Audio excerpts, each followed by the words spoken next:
that grid for the first of 2 races. Capel and Marcus Watson are the front row. Brad Watson and Dylan O'Shea are the second row. There we go. Sorry. Breaking things here in the background. You found that quicker than I found mine. So Daniel Gaiman and Ross Rizzo, the third row. Jeff Connell and Tyson Broad, Christopher Henn and Aaron Cooper, Chu Kang and Sebastian Flock. Got some good Lamborghinis up the front here as well, so plenty of variety. And then your AM class pole sitter, Tim Harris, is going to be sharing his row with Joshua Fitt. He'll be happy to be a row clear of his next AM competitor in Ben Jeffrey.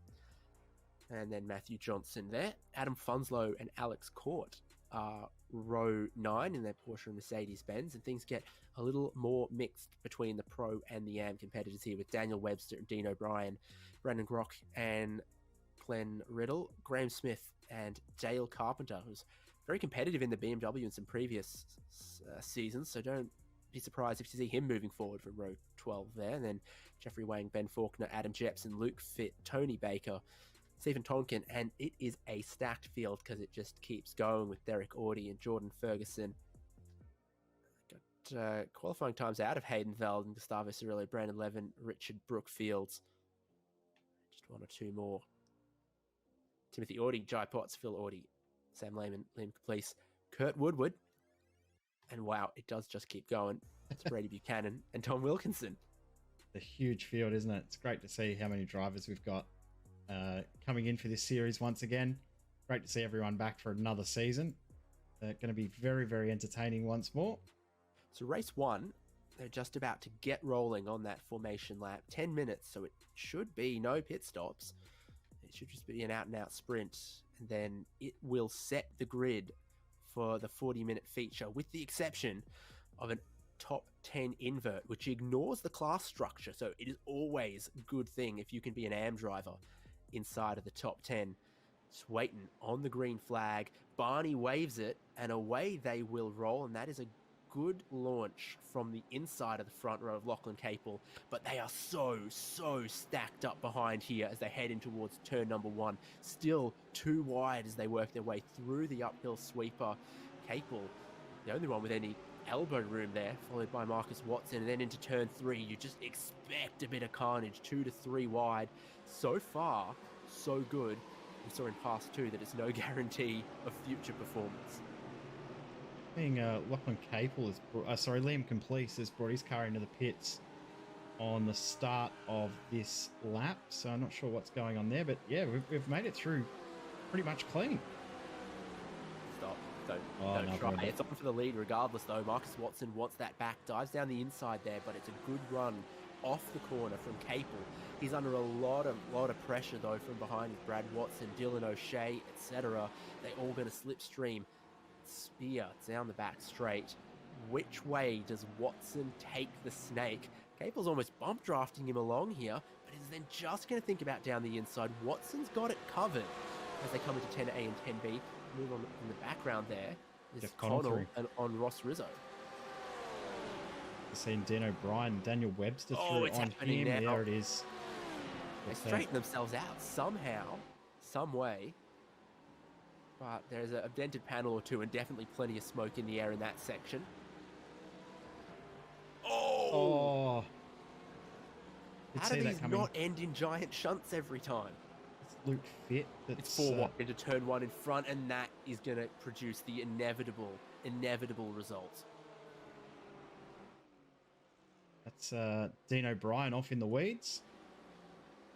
Withy Harris also having issues too, so he's lost everything on his car there.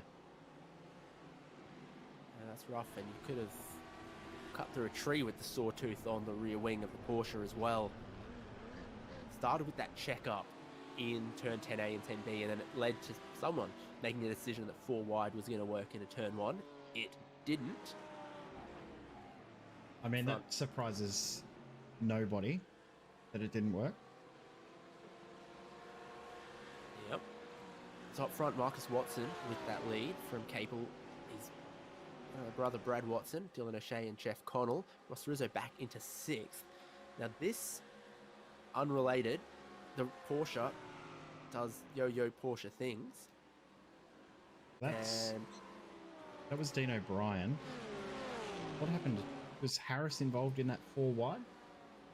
Who's in the Pulse BMW? We've got... There, it's just back there. Yeah. Harris was the car that went in there.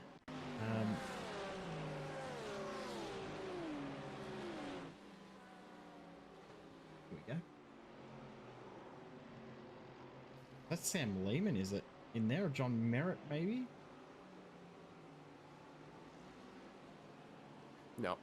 No, don't know. We've lost it. Still going on back here, though. It's going on everywhere, of course it will. There's point. 43 cars on track. Balance of performance in effect for the GT3 League. And it's just a 10-minute race. Score some points, set the grid for the pit stop feature coming up later. This is your leading pack. No one quite able to get away. This is the largest lead anyone's enjoyed just yet. Marcus Watson has 9/10 over Lachlan Capel in the Porsche. Brad Watson also in a very shiny and chrome Audi.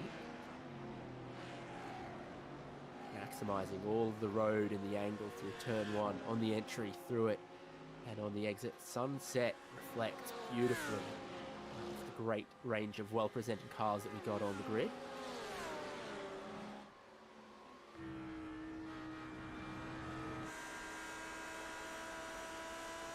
Challenge in turn 5. A field snake their way through it. A fractured field starting to appear, isn't there? There's a couple of cars that are started to separate. The big gap between 10th and 11th. The rest of the field is pretty much all together from there on back, aren't they? There's no real gaps except for that one for P10 and P11. Yeah, that's the interesting one, isn't it? Because whoever finishes P10th is going to be on the pole for the second race. But it's not really super contested there. Sebastian Flock in 11th. A little way away from looking like he can challenge for that. Your AM leader at the moment, it's Brandon Grosh, I think, because we saw dramas for Tim Harris, who was have a look at the name of the team. Class. Back Pain and Ice Strain Racing. How good is that? It's one of the best team names I've seen. Loved it. Just made me think of everything that I think about when I'm racing.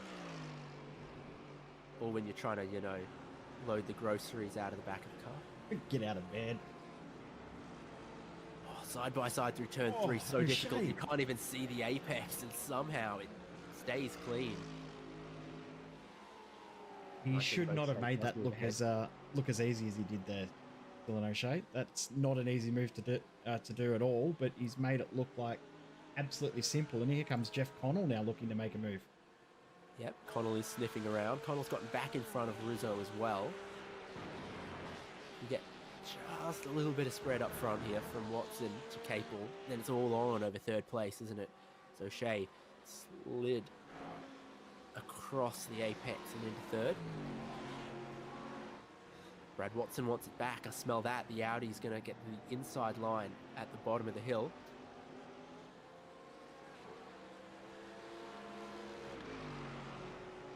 Multiple lines can work, and the drive off the corner uphill can be really, really important as well. And I think O'Shea's done that well again, but he is back into fourth.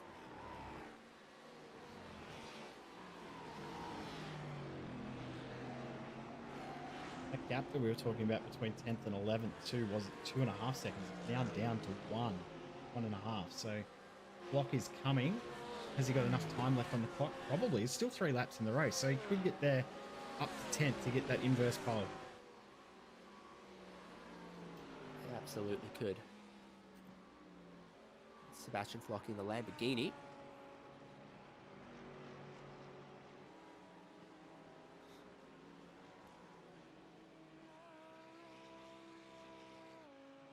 Super close here from that third on back group. Brad Watson. Dylan O'Shea, I remember seeing in a BMW quite commonly. He's in a Porsche this time around. Connell back in black. Rizzo also in a new car. Yeah, he's jumped around a little bit. I've seen him in an Audi plenty of times, and in the Lamborghini. And then Beamer and now into a Porsche.